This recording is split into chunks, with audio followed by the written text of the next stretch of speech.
Alhamdulillah wassalatu wassalam ala Rasulillah sallallahu alaihi wasallam wa ba'du. Ma'asyiral muslimin, hamba-hamba Allah yang kami muliakan. Saya masih ingat pada tahun 2006 gonjang-ganjing dakwah saya di Payakumbuh dan Sumatera Barat mulai goyang dan goncang. Kemudian pada tahun 2008 pada akhirnya saya boleh dikatakan tutup buku di Payakumbuh. Tapi terakhir saya ingat apa kata Buya Hamka dalam buku yang beliau tulis pribadi. Orang Minang tidak akan pernah besar kalau dia tetap di negerinya. Kalau dia lepas dari negerinya, dunia akan kenal dia. Minta maaf, bukan apa-apa. Bacaan itu terakhir menjadi hayatan bagi saya, bukan mencari besar. Tetapi pada kenyataannya memang orang Minang di luar ternyata lebih mudah diterima oleh orang dibandingkan di dalam negerinya sendiri. Kaum muslimin, hamba-hamba Allah yang kami muliakan, Ustaz Zulkifli yang tampil di depan Bapak Ibu sekarang saya rasa tidak asing lagi, tapi mungkin masih dengan image yang dulu. Ini adalah Ustaz teroris. Ustadz yang diisukan sebagai Ustadz teroris ini sekarang sudah menjadi guru tetap di Mabes TNI Jakarta. Hadir. Sudah menjadi guru di beberapa Kapolda, sudah mengundang resmi dan memberikan kajian kepada jajaran kepolisian sampai ke tingkat jenderal-jenderal di pusat. Beberapanya sudah menjadi sahabat saya. Dan dari sana bocoran banyak tentang Indonesia. Saya akan ceritakan sebentar lagi. Dari tangan para pakar-pakarnya, Ustadz yang dituduh sebagai teroris sekarang telah masuk Australia, Singapura, negeri yang pantang akan mengizinkan teroris masuk. Jadi kalau masih ada yang bakat-bakat mata-mata di sini, saya sampaikan kepada yang bersangkutan, Ustadz yang dituduh sebagai teroris ini telah diterima di berbagai negara yang anti terhadap teroris dan punya intelijen tinggi, bahwa semua dusta yang Anda katakan tetap basi di bawah permukaan. Jadi hamba-hamba Allah yang kami muliakan, bahkan saya dapat pesan dari Mabes TNI, Ustaz Zul, siapa yang mengganggu antum besok kontak kami. Ini minta maaf kalau ada yang masih nuduh-nuduh saya sebagai teroris. Insya Allah dapat berhadapan langsung dengan yang paling penting di negeri ini. Hamba-hamba Allah yang kami muliakan, beberapa tokoh jenderal kita, termasuk yang masih purnawirawan dan masih aktif, mengabarkan tentang Indonesia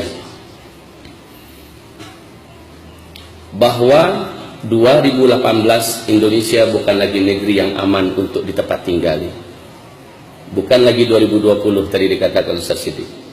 Sekarang kita akan masuk 2016. Seperti yang dikatakan Ustaz Siddiq, kebangkitan Kristen sudah tercanangkan di Indonesia, dan kebangkitan mereka persis seperti yang dikatakan tadi oleh bunda kita, bahwa akan kami jadikan Indonesia seperti Nigeria, mayoritas muslim tapi dipimpin oleh anak Tuhan. Dan Ahok telah menampakkan giginya dengan sangat berani dan garang di daerah yang paling kuat Islamnya dan juga paling kuat maksiatnya, DKI, pusat ibu kota pemerintahan Indonesia, dipimpin oleh seorang Kristen. Kayaknya seluruh laki-laki yang ada di Indonesia ini harus disunat ulang. Kemudian kaum muslimin, program akan menjadikan Indonesia dipimpin oleh seorang Kristen ini benar-benar akan menjadi sebuah kenyataan, karena mereka terorganisir dalam skala dunia. Di segi kristenisasinya, seorang pakar misionaris yang memang seorang mantan misionaris akan menyampaikan hal ini secara lugas, vulgar dan tajam pada malam hari ini. Yang kedua, Syiah. Apabila sudah bocor agenda mereka 2020, agenda ini mereka percepat menjadi 2018. Sehingga akhir daripada 2013, saat pertemuan para alim ulama Ahlus Sunnah wal Jamaah di Jakarta, tokoh-tokoh besar kita dengan beberapa badan intelijen kita dari BIN di Jakarta Pusat, pada akhirnya disimpulkan bahwa sesungguhnya Indonesia akan seperti Suriah dalam 3 atau 4 tahun yang akan datang. Ini akhir 2013 mereka umumkan. Sekarang sudah berlalu 2014, 2015, 2016, maka start 2017 atau 2018 Indonesia akan seperti Suriah atau setidak-tidaknya seperti Yaman. Wal'iyadu billah. Kemudian yang ketiga, komunis. Inilah gerakan-gerakan internasional yang sudah terasah dalam revolusi, yang sudah terlatih dalam menumpahkan darah umat Islam di muka bumi. Komunis, kebangkitan mereka di Indonesia sangat masif. Hampir-hampir saja Jokowi, kalau tidak dengan tekanan yang sangat dahsyat dari para tokoh-tokoh kita, daripada umat, Jokowi hampir-hampir saja minta maaf secara resmi kepada komunis di Indonesia. Hampir-hampir saja sejarah komunis yang pernah dihidupkan dalam kurun waktu puluhan tahun di Indonesia dikubur hidup-hidup oleh Jokowi. Karena memang kaum muslimin yang kami muliakan, tidak ada yang dapat menyangkal siapa yang ada di belakang daripada Jokowi. Ini tentang komunis. Baik kristenisasi, baik Syiah, baik komunis, tambah kaum liberalis dan pakar-pakar liberal. Apalagi baru-barusan ini Siti Musdah Mulia begitu lantang dan lancang berbicara bahwa pendidik pondok-pondok pesantren di Indonesia tidak boleh lagi ada, baik yang dimiliki oleh Muhammadiyah atau yang dimiliki oleh NU atau yang dimiliki oleh pesantren yang lain. Karena pondok-pondok pesantren keberadaannya itulah bibit dan biang daripada terorisme di Indonesia. Kemudian dia juga berkata, bahkan harus sekolah-sekolah yang ada di Indonesia pendidikan agamanya ditiadakan. Ini menjadikan seluruh ulama-ulama, pakar-pakar pendidikan Islam di Indonesia kebakaran jenggot dan mengatakan wanita sinting. Tapi kenapa mereka bisa bicara? Ditambah nanti Said Akhil Siraj semakin gila, makin hari makin gila. Hamba-hamba Allah yang kami muliakan, kenapa mereka begitu berani berbicara? Kenapa orang-orang sinting pada berbicara di televisi pada hari ini? Jamaah, oh jamaah. Ini pun dapat teguran keras oleh Majelis Ulama Indonesia, dan seluruh Ahlussunnah wal Jamaah minta agar beliau minta maaf secara vulgar secara terbuka di depan media, termasuk di tempat televisi. Saya dengar kabar dalam waktu terdekat jamaah jamaah ini akan minta maaf yang mengatakan bahwa urusan kepemimpinan tidak ada dalam urusan agama. Sudah ya? Masya Allah. Kaum muslimin, ini menandakan apa? Orang-orang sakit jiwa sedang memimpin Indonesia pada hari ini. Oleh karena itu, tim penyelamat Indonesia dari kalangan orang yang masih cinta dengan Indonesia, baik dari kalangan TNI, dari kalangan Polri, tidak sedikit yang sekarang ini mulai bersatu, Ustaz. Jadi kabar gembira untuk kita. Jangan pikir pucuk-pucuk pimpinan itu tidak berpikir tentang keselamatan Indonesia. Mereka berpikir keras bagaimana akan menyelamatkan Indonesia ini. Bukan hanya para alim ulama yang bergerak bersatu sekarang, tetapi juga dari kalangan TNI dan Polri sudah mulai merapatkan barisan antar satu dengan yang lain. Maka rasanya Payakumbuh dan Sumatera Barat jangan ketinggalan kereta lah. Jangan hanya gara-gara satu PKS, satu Ikhwanul Muslimin, satu Persis, satu Muhammadiyah, satu ANI, lalu tidak mau merapat saf antara satu dengan lain. Itu sudah tidak laku lagi. Saya di Australia, Pak, Masya Allah, Masya Allah kaum muslimin. Saya lihat saudara-saudara kaum muslimin kita pedulinya luar biasa dengan Indonesia ini. Saat kedatangan kita ini, baik yang HTI-nya, baik yang PKS-nya, baik yang lain-lainnya, pada mendengarkan bagaimana perkembangan dan nasib Indonesia kita yang akan datang, mereka serius memikirkan Indonesia. Kalau kita memikirkan Indonesia dan memikirkan nasib bangsa dan memikirkan anak-anak muslim kita di masa yang akan datang, beberapa tahun yang akan datang, Indonesia akan negeri terpanas di dunia, mengikuti Timur Tengah berikutnya. Kita tidak menginginkan, tapi mereka menginginkan. Kita tidak suka keributan, tapi mereka menyalakan keributan. Kita tidak suka perang, tapi mereka menginginkan perang. Dan umat Islam paling anti diajak perang. Tapi kalau sudah diajak perang, pantang untuk mundur. Mereka akan lihat bahwa umat Islam ini pantang kalah kalau sudah perang. Mereka akan ulangi sejarah kotor seperti yang Rusia lakukan di Suriah pada hari ini. Kebodohan nyata. Ulama-ulama dunia mengatakan Rusia akan menguburkan kembali. Mereka akan kirimkan 15.000 bala tentara daratnya ke Suriah. Itu akan menjadi kuburan massal mereka berikutnya setelah dulu di Afghanistan. Kaum muslimin, mereka akan ulang di Indonesia. PKI, coba buat. Kaum muslimin Ahlus Sunnah wal Jamaah menuju kemenangan sekarang di Yaman. Mereka akan buat di Indonesia. Coba buat. Mereka sudah hampir di kalang tanah hari ini di Suriah. Coba buat di Indonesia. Coba buat.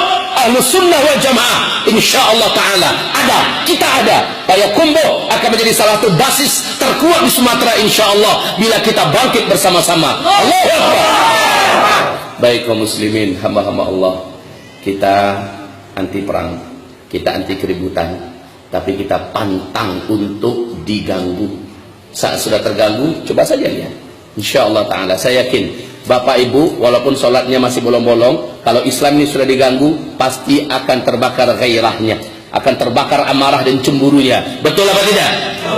Baik Bapak Ibu, pada akhir daripada majelis ini, karena agenda dakwah ini begini besar, sementara energi dakwah ini adalah umat langsung, kita tidak disuplai oleh seorang khalifah. Kalau Kristen ada pusat pimpinannya mendunia yang mensuplai dana yang sangat besar. Kalau Syiah ada yang mensuplainya, Iran. Kalau PKI atau komunis, maka ini juga gerakan internasional yang suplai dananya besar. Umat Islam suplai dananya adalah iman daripada masing-masing individunya. Mereka lah yang nanti akan membantu dakwah ini. Bil anfus wa bil amwal, dengan jiwa dan dengan harta. Tadi saya bakar semangat jamaah saya di GMI. Saya katakan, siapkan infak terbaiknya untuk dakwah yang diusung oleh para dai-dai kita ini, karena pembentengan umat Islam memerlukan biaya yang besar. Maka saya pun akan datang bawa keluarga besar saya bilang, kami juga siapkan infak terbaik kami. Baik Bapak Ibu, pada malam hari ini, ujung daripada acara ini, di samping kita setelah orasi nanti oleh Ustaz Bednan, karena yang paling dinantikan beliau, bukan saya. Yang paling diinginkan ceramahnya dan penjabarannya adalah beliau. Insya Allah kita akan dengarkan bersama. Saya juga akan duduk di sana. Tapi saya minta izin dulu sama Ustaz ya. Saya izin karena keluarga saya ada yang baru buka berminum tadi. Jadi kami ajak keluar sebentar makan, habis itu kami balik lagi. Nah, jangan terprovokasi saya keluar nanti ya. Saya keluar hanya untuk ajak keluarga makan dulu, habis itu kami balik sebentar. InsyaAllah ta'ala. Baik kaum muslimin yang kami muliakan, mari kita sambut kedatangan tamu-tamu kita yang mulia. Coba lihat bunda kita tadi, seorang diri menghadapi puluhan mungkin ratusan orang, Allah menangkan beliau. Karena kemenangan itu bukan di tangan makhluk, tapi di tangan Allah. Qul ja'al haqq wa zahaqal batil. Seorang ibu tampil di hadapan sekian misionaris atau sekian pendeta dan sebagainya, Allah tumbangkan mereka. Kebenaran adalah kebenaran. Ketika dia datang, ibarat cahaya di bawah kegelapan yang ada. Satu masjid pun, walaupun cahayanya hanya sebesar ini cahayanya, satu masjid ruangan gelap, datanglah bawa cahaya, kegelapan itu akan hilang. Qul ja'al haq wa zahaqal batil. Jazakallah khair bunda ya. Semoga Allah kekalkan orang-orang semacam bunda, juga seperti Ustaz Bednan Abdul Jabbar ya. Mari simaklah bersama-sama, wahai hamba-hamba Allah, bukan saatnya kita lagi mau diadu domba sesama kita. Bukan saatnya lagi. Saya akan tinggalkan satu pesan. Satu pesan ini menjadi kunci inti. Apa kata Imam Malik bin Anas? Kata beliau, inna hadhil ummah la tasluh illa bima saluha bihi awwaluha. Umat ini tidak akan pernah benar, tidak akan pernah menjadi baik, kecuali apabila generasi awalnya, apa yang sudah menjadikan generasi awal dulu baik, generasi ini mengulang kembali kebaikan itu, pasti mereka juga akan menjadi baik. Dan coba lihat ciri khas generasi awal. Imam Al-Auza'i dan Sufyan Al-Thawri mengatakan ciri khas generasi awal itu ada 5. Siapa yang meniru ciri khas yang 5 ini, dia pasti akan kembali baik dan akan kembali memegang urusan.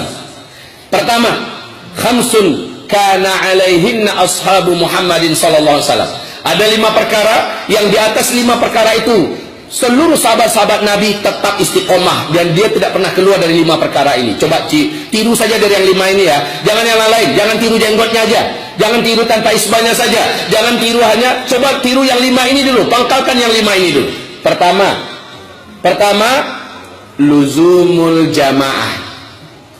Senantiasalah tetap berjamaah. Jangan sendiri-sendiri, Pak. Saya nunggu nanti khilafah Islamiyah berdiri baru nanti bergabung dalam jamaah. Itu paham yang sesat dan menyesatkan ya. Luzumul jamaah adalah bersama-sama selalu dengan jamaah. Ketika ada komunitas anti kristenisasi dan anti misionaris, maka bergabunglah dalam bidang itu bersama mereka. Ketika ada anti pemurtadan, anti Syiah, maka bergabunglah dengan anti Syiah di bidang itu. Ketika ada anti apapun, bergabunglah dengan mereka. Jadi intinya kaum muslimin, nggak perlu harus nunggu khilafah. Ini yang pertama, luzumul jamaah. Sholat pun seperti ini. Coba alangkah indahnya. Dulu kalau nggak salah di muslimin kita pernah seperti ini. Rame-rame seperti ini. Saya rindu suasana seperti ini.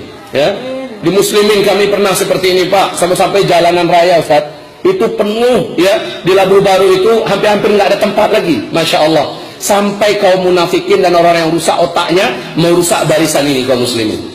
Kemudian yang kedua, ciri khas para sahabat. Ciri khas para sahabat itu adalah wattiba'us sunnah. Orang-orang yang mereka senantiasa ittiba'us sunnah. Jadi prinsip para sahabat adalah ittiba'us sunnah. Dan yang ketiga adalah tilawatul Quran. Nah, alhamdulillah, untuk kabar bagi Ustaz Betnan bahwa Payakumbuh sekarang biiznillah ta'ala untuk Sumatera Barat biiznillah akan dan sedang dalam proses menjadi kota Al-Quran. InsyaAllah, ya. InsyaAllah kita berdoa di Payakumbuh akan lahir para hafizin hafizat, akan lahir para muallimin dan muallimatul Quran biiznillah ta'ala. Kemudian yang keempat, ciri khas para sahabat, mereka senantiasa mudawamatud dakwah, senantiasa dakwah. Dakwah. Kerjaan dakwah bukan hanya kerjaan ustaz. Kerjaan dakwah adalah kerjaan setiap individu muslim. Asal dia muslim, wajib dakwah. Bagaimanapun caranya, pasti bisa. Dan yang terakhir adalah wal jihad fi sabilillah. Nah ini, yang terakhir ini jangan kita yang mancing-mancing, ya. Allah yang akan bukakan pintunya. Tuh musuh-musuh Islam sudah sepakat ini menyalakan Republik Indonesia ini menjadi negara yang terpecah-pecah, dan umat Islam akan tampil kembali menjadi para peniru para sahabat. Wal jihadu fi sabilillah. Allah yang bukakan rezeki itu kepada kita. Nggak usah lihat Suriah, nggak usah lihat Palestina. Kita akan bantu mereka dengan doa, dengan harta. Tapi Indonesia sendiri akan Allah bukakan ladang jihad itu tidak lama lagi, insyaallah taala. Jadi Bapak Ibu yang kami muliakan, demikian dari saya. 5 inilah ciri khas para sahabat. Istiqomahlah di atas yang 5 ini. Siapa yang meniru mereka, dia berhak masuk dalam surat At-Taubah ayat yang ke-100. Silakan dibuka nanti surat At-Taubah ayat 100. Wabillahi taufiq wal hidayah. Nastaghfirullahal azim li wa lakum wa la haula